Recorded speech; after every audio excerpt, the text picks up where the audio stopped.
नमस्कार। The corner में आपका स्वागत है। मैं हूं रंजीत रंजन। आज हम लेकर के आए हैं विशेष कार्यक्रम हेल्थ कॉर्नर। हेल्थ कॉर्नर में आज हम बात करेंगे मेल इनफर्टिलिटी और फीमेल इनफर्टिलिटी के बारे में, यानी पुरुष बांझपन और महिला बांझपन के बारे में। इसी विषय पर बातचीत करने के लिए आज हमारे पास मौजूद है मन्नत आईवीएफ पटना की निदेशक डॉक्टर खुशबू मैडम। बहुत बहुत स्वागत है हमारे इस विशेष कार्यक्रम द हेल्थ कॉर्नर में। धन्यवाद, मुझे बुलाने के लिए आपका शुक्रिया। सबसे पहले मैडम हम जानना चाहेंगे कि जो बांझपन शब्द है, जो इनफर्टिलिटी शब्द है, ये वो मेल के लिए या फीमेल के लिए, साधारण बोलचाल की भाषा में इनफर्टिलिटी को हम कैसे समझें? देखिए, जब भी एक पति पत्नी साथ रहते हैं और किसी कॉन्ट्रासेप्टिव का इस्तेमाल नहीं कर रहे हैं, यानी किसी भी गर्भ निरोधक का इस्तेमाल नहीं कर रहे हैं, और 1 साल के बाद ऐसा अगर 1 साल वो लगातार बिना कॉन्ट्रासेप्टिव के पति पत्नी साथ रह रहे हैं और बच्चा नहीं रुक रहा है, प्रेगनेंसी नहीं ठहर रही है, तो वैसे कपल्स को हम लोग इनफर्टाइल कहते हैं, या फिर कहा जाता है आम भाषा में बोलेंगे कि बांझपन से जूझ रहा है। स्पेशली अगर 35 साल से ज्यादा की महिला है, जहाँ पे अंडे बनने की क्षमता धीरे धीरे कमती जाती है, तो इस ड्यूरेशन को हम 6 महीना ही कह देते हैं। यानी कि अगर 6 महीना महिलाएं पति पत्नी साथ रहें और बच्चा नहीं रुक रहा है, यानी कि वो बांझपन से ग्रसित है और उन्हें इसके लिए इलाज की जरूरत है। यानी कि अगर शादी के बाद पति पत्नी साथ में रह रहे हैं और उसके बाद अगर बच्चा ना हो, तो ये मान सकते हैं कि ये जो जोड़ी है वो बांझपन के शिकार है। जी जी। तो शुरुआती दौर में क्या लक्षण है, कैसे माने कि ये इनफर्टिलिटी का केस है? देखिए, लक्षण इसको नहीं कहेंगे, एक बात कहेंगे कि हाँ, कितने समय तक साथ रहे पति पत्नी और उसके बाद बच्चा ना हो, तो फिर उसको बांझपन का केस कहा जाएगा। यूजुअली ये जो हमने पहले भी बात की है कि 1 साल का समय होता है, ठीक है ना। अगर उसके बाद भी बच्चा नहीं रुके तो ऑब्वियसली ऐसे पति पत्नी को इलाज की जरूरत है। पहले तो उसको टेस्ट कुछ कराना होता है कि आखिर क्या कारण है, पत्नी में प्रॉब्लम है या पति में प्रॉब्लम है, उसको कारण को पता करेंगे और फिर इलाज करेंगे। तो कारण क्या क्या हो सकते हैं? ठीक है, ये तो मेन सवाल है एक्चुअली। कारण देखिए, दोनों में हो सकता है, पति पत्नी दोनों में। पहले होता था कि महिलाओं में ज्यादा कारण होते थे इनफर्टिलिटी के, बट आज के डेट में 40 से 50% केसेस मेल इनफर्टिलिटी के हैं और 50 से 60% के आसपास फीमेल इनफर्टिलिटी के हैं। यानी मेल फैक्टर भी बहुत कॉमन हो गया है। महिलाओं में बात करें तो महिलाओं में जो प्रजनन के अंग होते हैं, जो रिप्रोडक्टिव सिस्टम होता है, उसमें जो मेन ऑर्गन्स हैं वो है महिला की अंडेदानी, जिसे ओवरी कहते हैं, फेलोपियन ट्यूब, नली जो कि अंडे और यानी ओवरीज और बच्चेदानी के बीच एक रास्ता होती है, और गर्भाशय, ठीक है। और जो इन सबको कंट्रोल करता है, जो महिला की जो पूरे रिप्रोडक्टिव सिस्टम को कंट्रोल करता है, वो है आपका ब्रेन। और पुरुषों में मेन जो सबसे इम्पोर्टेंट है उनका सीमेन, ठीक है। तो जो प्रॉब्लम हो सकता है महिलाओं में, अंडे बनने की क्षमता कम हो सकती है, अंडे खराब बन सकते हैं, पीसीओएस के केसेस होते हैं जहाँ पे अंडे अच्छे नहीं बनते हैं, एंडोमेट्रियोसिस होता है, चॉकलेट होता है, वहाँ पे अंडे अच्छे नहीं बनते हैं। कई बार समय से पहले मेनोपॉज हो जाता है, अंडे बनने की क्षमता ही कम हो जाती है, एज कम हो जाता है, वैसे केसेस में भी अच्छी गुणवत्ता वाले अंडे नहीं बनते हैं। तो एक बहुत बड़ा फैक्टर है ओवेरियन फैक्टर, जहाँ पे एग्स अच्छे नहीं बनते हैं। दूसरा फैक्टर है आपका फेलोपियन ट्यूब, जो गर्भाशय की नली होती है। वो नली एक रास्ता बनाती है अंडाशय और आपके गर्भाशय के बीच में। अंडे हर महीने आपके जो बनते हैं फेलोपियन ट्यूब से होते हुए जाते हैं, यानी कि हर महीने एक महिला का अंडा बनता है, जिसे हम की फॉलिकल कहते हैं, जो कि हम फॉलिकुलर मॉनिटरिंग अल्ट्रासाउंड से देखते हैं। वो फॉलिकल पीरियड के 12वें से 14वें दिन में ग्रो करके फूट जाता है, जिसे ओव्यूलेशन कहा जाता है। और ये जो अंडा है वो अंडाशय से रिलीज होकर फेलोपियन ट्यूब में आता है, और इसी ट्यूब में जब पति पत्नी साथ रहते हैं तो जो शुक्राणु होते हैं पुरुष के, इस ट्यूब में जाके अंडे के साथ मिलते हैं। तो ये ट्यूब बहुत इंपॉर्टेंट स्ट्रक्चर है, जहाँ पे दोनों को मिला रही है, मतलब एक रास्ता है, इधर से अंडा आया, इधर से स्पर्म गया, और यहाँ मिल के बच्चा फाइनली ट्यूब में बनता है और गर्भाशय में आके बच्चा इम्प्लांट करता है, ठीक है। तो अगर ट्यूब में खराबी होगी तो आपको प्रेगनेंसी नहीं एग्जैक्टली। और हमारा जो स्टेट है, स्पेशली जो बिहार है, जहाँ पे टीबी के केसेस बहुत ज्यादा थे, इन्फेक्शन बहुत कॉमन होता है, वैसे केसेस में फेलोपियन ट्यूब ब्लॉक होने के केसेस बहुत देखने को यानी कि ट्यूबरकुलोसिस जैसे रोग है उसका प्रभाव जो है सो बिल्कुल पड़ता है। बहुत बहुत ज्यादा। और पहले के जो अब हम केसेस देख रहे हैं उसमें Fallopian tube blockage because of tuberculosis बहुत कॉमन है। ठीक है, फिर गर्भाशय की परत कई बार टीबी खराब कर देती है। एक जो पूरी जो रिप्रोडक्टिव सिस्टम का जो ट्यूबरकुलोसिस होता है वो कहीं ना कहीं महिलाओं को बहुत परेशान करता है, जिसमें से ट्यूबबंद एक चीज थी। दूसरी की जो गर्भाशय की परत है उसे भी खराब कर देती है, कई बार थिन लाइनिंग बन जाती है, वो एक इशू होता है। फाइब्रॉइड, रसौली गर्भाशय में वो भी एक प्रॉब्लम होती है जिसकी वजह से बांझपन का सामना महिलाओं को करना पड़ सकता है। गर्भाशय में सूजन, एडेनोमायोसिस है, वो भी एक कारण है।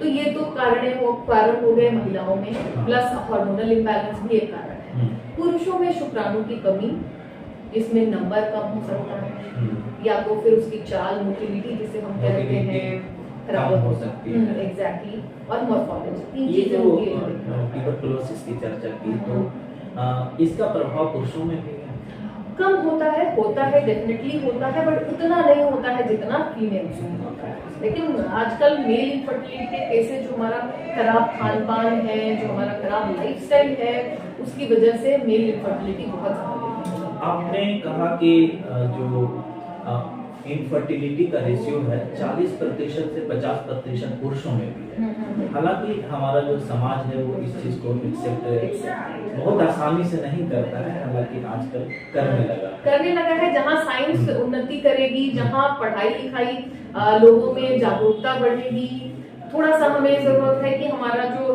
पाठ्यक्रम है उसमें भी चेंजेस लाया जाए, और ज्यादा से ज्यादा प्रैक्टिकल चीजें अगर बच्चों को पढ़ाई जाएंगी तो उन्हें ज्यादा समझ आएगी चीजें। तो पता चल रहा है, अब लोग जागरूक हो रहे हैं, बट प्रॉब्लम तो है डेफिनेटली। अच्छा, आपने कहा कि अगर 1 साल तक बच्चा नहीं हो तो माने कि ये बांझपन का केस है, तो शुरुआती दौर में जब हम जांच कराएंगे तो पुरुष और महिला दोनों का कराएंगे, पहले महिला का चेकअप कराएंगे? दोनों एक साथ कराना चाहिए। एक किसी भी इनफर्टिलिटी के केस में हम 2 पेशेंट एक साथ लेते हैं, हम एक मरीज नहीं लेते हैं, है ना। हमेशा पति पत्नी एक एंटिटी है, दोनों को साथ इलाज कराना चाहिए, साथ में ट्रीटमेंट लेना चाहिए। एक तो कि हमें इलाज में इजी होता है, कई बार हम महिलाओं में प्रॉब्लम ढूंढ रहे होते हैं, एक्चुअल मेल में प्रॉब्लम होता है, पुरुषों में प्रॉब्लम होता है। तो एक फैक्टर तो वो है ही, प्लस कोई भी ट्रीटमेंट अगर पति पत्नी साथ लेंगे तो जो आपस में जो दोनों का सपोर्ट है, एक दूसरे का सपोर्ट, उससे आपके रिजल्ट्स बहुत अच्छे आते हैं। इसलिए जो भी प्रॉब्लम हो, या तो पुरुष में हो या तो महिला में हो, जरूरी है कि उसके जो पार्टनर है उनका साथ लें। इलाज क्या क्या है? क्या इलाज संभव है इनफर्टिलिटी का? बिल्कुल संभव है। आज के डेट में तो आप जान ही रहे हैं कि हम बहुत ही सक्सेसफुली इनफर्टिलिटी का ट्रीटमेंट कर रहे हैं। ऐसा नहीं है कि हर इनफर्टिलिटी का इलाज आईवीएफ है, ये स्टेज वाइज प्रोसेस होता है। ठीक है, पहले आप किसी भी आईवीएफ क्लिनिक, इनफर्टिलिटी क्लिनिक में पहुंचेंगे तो आपका शुरुआती टेस्ट होता है, क्या कारण है वो जानने के लिए टेस्ट होता है। अगर बहुत बड़ा कोई कारण ना निकले तो दवाइयों से भी, ओव्यूलेशन इंडक्शन ड्रग्स के साथ भी आपको 6-7 साइकिल ट्राई किया जाता है। उसके बाद नहीं अगर कंसीव करते हैं तो अगर आईयूआई की संभावना बनती है, इंट्रायूट्राइन इंसेमिनेशन की संभावना बनती है, तो उसको आपको ऑफर किया जाता है। और अगर उसके बाद भी नहीं हो तो आईवीएफ टेस्ट ट्यूब बेबी का सहारा लिया जाता है। आपने चर्चा की आईवीएफ टेक्नोलॉजी की। दरअसल इस टेक्नोलॉजी को बहुत आसानी के साथ लोग समझ नहीं पाते हैं। आप साधारण भाषा में लोगों को समझाएं कि दरअसल ये टेक्नोलॉजी है क्या और किस प्रकार नहीं संतान, माँ बाप संतान वाले बन सकते हैं। ये देखिए, कृत्रिम गर्भधारण की बहुत ही एडवांस टेक्नोलॉजी है। यहाँ पे क्या किया जाता है कि अच्छी गुणवत्ता वाले इंजेक्शंस महिला को लगा के, जो उनके गर्भाशय में अंडे बन रहे हैं और अच्छी क्वालिटी के अंडे ज्यादा नंबर में बना दिया जाता है, उन अंडों को ओवम पिकअप की प्रक्रिया के माध्यम से शरीर के बाहर निकाल देते हैं। अच्छे इंजेक्शंस लगाए, अंडे अच्छे बने, नंबर ज्यादा बना, उसे हमने शरीर के बाहर निकाल दिया और पुरुष के शुक्राणु के साथ आईवीएफ लैब में फर्टिलाइज किया जाता है। ठीक है, या तो प्लेन आईवीएफ या इक्सी के सहारे निषेचन किया जाता है, अंडों में शुक्राणु इंजेक्ट कर दिया जाता है और उसके बाद उससे जो बच्चा तैयार हुआ वो हमारे लैब में ही तैयार होता है। ह्यूमन बॉडी में क्या हो रहा है हमें नहीं पता होता है, लेकिन आईवीएफ के माध्यम से सब कुछ हमारे सामने हो रहा होता है। हम 10 से 15 अंडे टारगेट करते हैं कि एक आईवीएफ में हम निकाल लें। उन सारे 15 अंडों को हम स्पर्म से पुरुष के शुक्राणु से फर्टिलाइज करेंगे और जो बच्चे बने, जो भ्रूण बनते हैं इससे, जिसे हम एम्ब्रियो कहते हैं, फाइनली उसमें से जो सबसे अच्छा वाला एम्ब्रियो होता है उसे चुन के गर्भाशय में डाल दिया जाता है। मतलब इसे एम्ब्रियो उसी महिला के गर्भाशय में, उसी महिला के गर्भाशय में डाले। आपसे अंडे निकाले, आपके हस्बैंड का स्पर्म हुआ, दोनों को फर्टिलाइज किया, जो हमने लैब में किया, आईवीएफ लैब में, और फाइनली जो बच्चा बना, चूज करने का ऑप्शन मिला हमें। 10 अंडे में से जो सबसे अच्छा बच्चा है वो चूज करने का ऑप्शन मिला, जो कि हम डाल देते हैं, जिससे कि सक्सेस कितना अच्छा होता है। लेकिन एक सवाल ये है मैडम कि आपने यूटेरस की समस्या के बारे में चर्चा की थी। इस टेक्नोलॉजी से बच्चा पैदा करने के लिए यूटेरस तो सही होना फिर जरूरी है ना? बिल्कुल। तो यूट्रस को ठीक करने के बहुत सारे तरीके हैं। दूरबीन के माध्यम से यूट्रस ठीक होती है, कई तरीके हैं, वो डिपेंड करेगा कि प्रॉब्लम क्या है। जो भी प्रॉब्लम होगा उसके अनुसार उसका इलाज किया जाता है।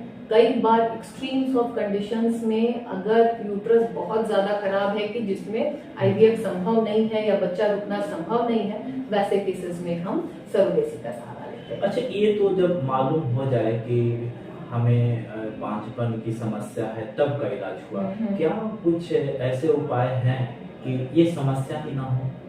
देखिए, हाँ, ऑब्वियसली डेफिनेटली डिपेंड करता है। सबसे पहले जो आजकल बांझपन के केसेस बढ़ रहे हैं लेट शादियों की वजह से, शहरों में लड़कियां ऑब्वियसली अपना जो करियर है, अपनी पढ़ाई है पूरी करके ही शादी करना चाहती हैं। वैसे केसेस में उम्र निकल जाती है, उम्र तो किसी का इंतजार नहीं करता है। और हमारे यहाँ पे वेस्टर्न कंट्रीज के मुकाबले जो अंडे की क्वालिटी या जो एएमएच है वो थोड़ा सा कम रहता है। तो हम देख रहे हैं कि जब तक पढ़ाई लड़कियों की पूरी हो रही है तब तक अंडे बनने की क्षमता खत्म हो गई। तो ये एग फ्रीजिंग की एक पद्धति होती है जहाँ पे अगर महिलाएं पढ़ाई के लिए अपने प्रेगनेंसी को डिले कर रही हैं, शादीशुदा महिलाएं भी और बिना शादीशुदा महिलाएं भी एग फ्रीजिंग के लिए जा सकती हैं। वो जो आईवीएफ की प्रोसेस ही है जहाँ पे इंजेक्शन से हम अंडों को अच्छा बनाते हैं और आपके अंडे उसी एज में लॉक हो जाएंगे। अंडों को हम फ्रीज करके रख देते हैं। मतलब अगर आपने 30 इयर्स पे एग फ्रीजिंग कराई तो वो 5 साल के बाद भी वो उस एग की जो एज होगी वो 30 इयर्स होगी। अच्छा। आपका एज 35 हो जाएगा। तो जो वो फर्टिलिटी पोटेंशियल हम लोग रख सकते हैं, सालों साल रख सकते हैं। जब आप अपने पढ़ाई और अपने करियर में संतुष्ट हो जाओ, वापस आके आप उन एग्स को फर्टिलाइज करके फ्रीज करा के रख सकते हो। बिल्कुल, आपने तो नई बात बताई। लेकिन जो मेनोपॉज की चर्चा आपने की थी, उसका उम्र तो आई थिंक महिलाओं की उम्र 55 साल 60 साल है। तो फिर ये जो शादी की जो उम्र है 21 साल अब महिलाओं के लिए, 21 साल से 55 साल तक, तो फिर ये समस्या क्यों आ रही है? आप बोल रहे हैं कि ज्यादा एज के चलते, कैरियर के चलते। आजकल जो एक इंडिया में है एवरेज एज मेनोपॉज का 45 इयर्स के आसपास, 45 इयर्स, ठीक है। और वो मेनोपॉज का है। मेनोपॉज का जो प्रोसेस है उसके कई साल पहले शुरू हो जाता है। धीरे धीरे धीरे करके वो अंडे धीरे करके खत्म होने लगते हैं। हाँ, तब जाके जब फाइनल स्टेज मेनोपॉज या फिर हेल्दी अंडे नहीं होते हैं उम्र बढ़ने के साथ। हाँ, तो जो है जो आपकी जो मेन फर्टिलिटी होती है वो 35 के बाद डिक्लाइन करने लगती है और 40 के बाद तो एकदम बहुत ज्यादा कम हो जाती है। यानी कि 35 के पहले हम लोगों को माँ बाप बन जाना चाहिए। बेटर। बिल्कुल। अच्छा, हाँ, हम लोग चर्चा कर रहे थे सलाह के बारे में कि किन किन बातों का ध्यान रखें कि बांझपन के शिकार होने से आज के युवा बचे। एक पॉइंट तो हमने एग फ्रीजिंग बोली। दूसरा कि जैसे इन्फेक्शन से टीबी, आपका टीबी है या कोई भी पेल्विक इन्फेक्शन है तो उससे बचे। कभी भी अगर कोई भी आपको संशय लगे, शंका लगे कि हाँ मुझे पेल्विक इन्फेक्शन हो गया है, वेजाइनल डिस्चार्ज हो रहा है, वाइट डिस्चार्ज हो रहा है, तो प्रॉपरली गायनेकोलॉजिस्ट के पास जाएं, उसका प्रॉपर इलाज लें ताकि आपको फ्यूचर में जो इसके कॉन्सिक्वेंसेज है ट्यूबल ब्लॉक से आप बच सके। मेल में जो है, मेल और फीमेल दोनों में ये बोलेंगे, जो हमारा लाइफस्टाइल है वो बहुत खराब हो गया है। घर बैठे स्विगी कर देते हैं, जोमेटो करके पिज्जा मंगा लेते हैं। कहीं ना कहीं लाइफस्टाइल पे इफेक्ट हो रहा है। लाइफस्टाइल अपना खराब होने की वजह से एग और स्पर्म दोनों की क्वालिटी खान पान के बारे में। बिल्कुल। पैकेज्ड फूड, हम डब्बे में बंद चीजें, प्लास्टिक में बंद चीजें, लेज, बच्चों को लेज इतनी पसंद है, जितने भी चिप्स है और वो हम समझते नहीं कि वो एक प्लास्टिक है, धूप में रखा रहता है, उससे कितने कार्सिनोजन और डिफरेंट डिफरेंट केमिकल्स रिलीज होते हैं जिसका कि फर्टिलिटी पे इफेक्ट होता है। तो ऐसे भी खान पान ज्यादा से ज्यादा फ्रेश रखें, हेल्दी रखें, हाई प्रोटीन डाइट लें, अच्छा खाना ले, विटामिन ले, अपना वेजिटेबल्स लें, जिससे कि आपका हेल्थ अच्छा रहे। ये धूम्रपान, स्मोकिंग, ऑब्वियसली ये तो शायद सालों से चला आ रहा है हमारे समाज में, लेकिन इस मेल में जो सबसे बड़ा फैक्टर है जिसकी वजह से ये इनफर्टिलिटी होती है, ये कहीं ना कहीं आपका अल्कोहल और स्मोकिंग के कारण, टोबैको च्यूइंग है। तो ये तीनों चीजें हैं जो कि अवॉइड करनी चाहिए। स्पेशली स्मोकिंग का महिला और पुरुष दोनों पे ही बहुत बुरा असर पड़ता है, तो वो तो बिल्कुल अवॉइड करना चाहिए। और अल्कोहल भी कम मात्रा में बहुत ज्यादा नहीं असर करती है, लेकिन अगर ज्यादा मात्रा में ली जाए तो उसका भी इफेक्ट पड़ता है। हमारा समाज पितृसत्तात्मक समाज रहा है, तो महिलाएं बड़ी आसानी से अपने बचपन को स्वीकार कर लेती हैं। इस चीज को स्वीकार करने में थोड़ा सा पुरुषों को दिक्कत होती है। ऐसा केस आपके सामने भी आता हो? बिल्कुल, रोजाना मैंने तो कितने केसेस देखे हैं जहाँ पे मेल में एजोस्पर्मिया है, मतलब नील स्पर्म है ही नहीं, फिर भी उस पुरुष की दूसरी शादी कर दी गई है। नहीं, प्रॉब्लम तो महिलाओं में, दो महिलाओं की जिंदगी बस ये सोच के कि हम इस बात को एक्सेप्ट नहीं करेंगे, हो ही नहीं सकता और ऐसा है। समाज में देखा एकदम होता है। तो अब ये है कि जागरूकता बढ़ाने की जरूरत है। जैसे आप ये वीडियो आपका चैनल पे चलेगा, हर समाज में सब लोग देखेंगे, तो इससे पता चलेगा कि पुरुषों में भी प्रॉब्लम होता है और इसमें कोई खराब बात नहीं है। अगर महिला में प्रॉब्लम है तो क्या पुरुष छोड़ देते हैं? सिमिलर बात है कि अगर पुरुषों का प्रॉब्लम होगा तो महिलाएं साथ देंगी। तो बस एक्सेप्ट करने की बात है, उसको इलाज की जरूरत है। इलाज से सब संभव है, इलाज से आपके शुक्राणु से भी बच्चा हो सकता है, इसलिए इसको एक्सेप्ट करिए और आगे बढ़िए। आंख बंद कर लेने से प्रॉब्लम नहीं खत्म होती। नहीं, कभी कभी तो ऐसा भी देखा जाता है मैडम कि जिन लोगों में समस्या है, शादी के 5 साल 10 साल तक बच्चा नहीं होता है, वे झाड़ फूंक के, वो जो हमारे यहाँ सामाजिक बुराई के रूप में देखी जाती है, उन लोगों के भी चक्कर में कई लोग पड़े रहते हैं और डॉक्टर के पास नहीं जाते। बिल्कुल, इससे घाटा ये होता है कि समय का लॉस होता है। महिलाओं की उम्र तो लिमिटेड है, मतलब कि जो अंडों की उम्र जो है वो लिमिटेड है। जैसे अभी भी आपके पास एक केस आया कि शादी के 14 साल बाद तक उसे बच्चा नहीं हुआ और अभी वो पेशेंट आई कुछ दिनों बाद उनके अंडे समाप्त हो जाएंगे, तब हमारे लिए आईवीएफ से भी ट्रीटमेंट मुश्किल हो जाता है। तो ये है कि समय इसमें बहुत ज्यादा चला जाता है। बस मैं यही आग्रह करूंगी कि सही इलाज को चुने, समय पर इलाज सही में। चलिए, चलते चलते मैं ये आपसे अनुरोध करता हूं कि जो भी इस समस्या से ग्रसित हैं, यानी जो भी इनफर्टिलिटी के शिकार हैं, उनके लिए चलते चलते आप क्या संदेश देना चाहेंगे? समाज में देखते हुए जो अभी स्थिति है, इनफर्टिलिटी के केसेस दिन प्रतिदिन बढ़ रहे हैं। इसे प्रिवेंट कर ले, इससे बचें तो ज्यादा अच्छा है। अगर प्रॉब्लम्स आ रही है आपको तो तुरंत अपने डॉक्टर से मिले, समय को वेस्ट ना करें। और अगर आपको कोई भी समस्या हो, आपको लग रहा है आईवीएफ की जरूरत है, तो आप हमारे सेंटर में आ सकते हैं। मन्नत आईवीएफ, हम आपका स्वागत करते हैं। जितनी पॉसिबल होगी हम आपका मदद करेंगे, जिससे कि आपको प्रेगनेंसी लेने में और आपका फैमिली कंप्लीट करने में मदद मिल सके। हमसे बात करने के लिए बहुत बहुत धन्यवाद मैडम। आपको हमें आपके स्टूडियो में बुलाने का शुक्रिया। ये थी डॉक्टर खुशबू, मन्नत आईवीएफ पटना की निदेशक। अगली बार फिर हम बात करेंगे एक नई समस्या के बारे में। आप देखते रहिए द कॉर्नर। नमस्कार।